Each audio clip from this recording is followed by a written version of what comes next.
Jadi food estate ini berarti kita bukan hanya menanam satu komoditas, tapi di sini akan ditanam sebagai substitusi, yaitu tanaman hortikultura, kemudian perkebunan, kemudian ada nanti dari peternakannya ada itik, kemudian ikan juga ada.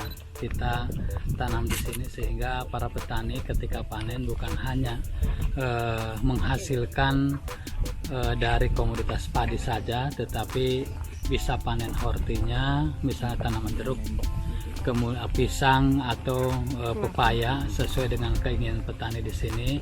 Juga tanaman perkebunan kita rencanakan ada kelapa genjah, ya, kelapa genjah, kemudian tanaman kopi, kemudian dari peternakannya itu rencana kita memelihara itik, dan tentunya dari untuk mengisi air-air yang ada di sekitarnya itu kita bisa tanam ikan. Persiapannya sesuai dengan rencana yang sudah ditetapkan bahwa di Kalimantan Tengah ini potensinya ada lebih kurang 164.000 hektar.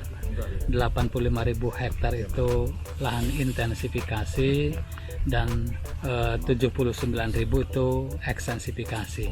Untuk 2020 ini sesuai dengan keputusan Rakortas di tingkat Menko itu ditetapkan 30.000 hektar untuk 2020 ini, dan itu merupakan lahan intensifikasi seperti yang kita lihat sekarang ini.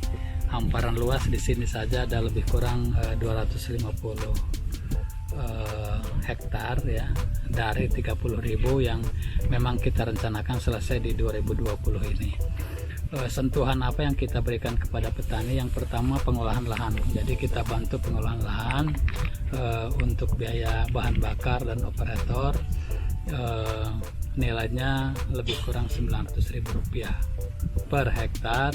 Kemudian kita berikan fasilitasi bantuan saprodi. Yang pertama dolomit itu untuk menetralkan pH, kemudian kita bantu juga urea, NPK, herbisida, kemudian pupuk hayati cair, dan alat mesin pertanian tentunya alat mesin pertanian juga kita bantu untuk para petani, dan nantinya bukan diserahkan ke kelompok-kelompok tani tadi, tapi merupakan brigade, dan jadi kita akan membentuk lebih kurang 30 klaster. Satu klasternya itu 1.000 hektar gitu, 1.000 hektar dengan berbagai macam tanaman, dan mudah-mudahan di sini dapat menjadi contoh untuk kecamatan, kabupaten lainnya, dan tentunya untuk provinsi-provinsi lainnya di luar Kalimantan Tengah. Dan kita kembang terus contoh food estate ini secara nasional nantinya, dan untuk tujuannya adalah untuk lebih mensejahterakan para petani kita. Ya, saya selaku Sekretaris Daerah Provinsi Kalimantan Tengah mengucapkan terima kasih atas kepercayaannya kepada Provinsi Kalimantan Tengah yang dijadikan proyek strategis nasional berkenaan dengan penetapan cadangan pangan nasional di Kalimantan Tengah. Dan tentu kami mengajak seluruh masyarakat yang ada di area of interest ini, terutama Pulau Pisau dan Kapuas, yang menjadi proyek pertama yang kita harapkan ini harus berhasil dan akan memberi contoh kepada kabupaten-kabupaten yang lain. Dengan luasan kurang lebih 15 juta hektar di Kalimantan Tengah, tentu ini potensi lahan masih cukup besar, dan kita berharap keberhasilan dalam proyek strategis nasional ini, penyediaan pangan, tidak hanya tanaman pangan, hortikultura dan peternakan nanti menjadi salah satu usaha yang terintegrasi, dan kita berharap pada akhirnya adalah bagaimana meningkatkan taraf hidup para petani yang ada di Kalimantan Tengah dan memberikan dukungan cadangan pangan untuk nasional. Ya, food estate ini adalah merupakan bagian daripada kerjasama yang dilakukan oleh TNI Angkatan Darat dengan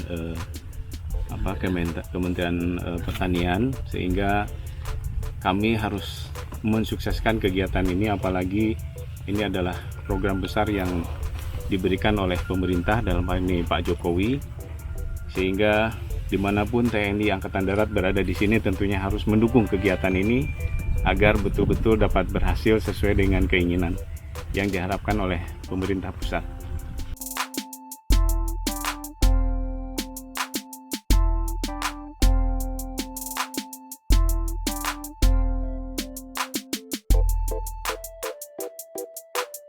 Ini yang keempat kali saya hadir di sini untuk mempersiapkan sesuatu yang menjadi impian besar bangsa ini. Jadi ini dreamingnya Pak Jokowi, dreamingnya Bapak Presiden, ya mau melihat bangsa ini makin kuat, makin besar, dan makin memiliki kemandirian dan kedaulatan pangan yang besar ke depan.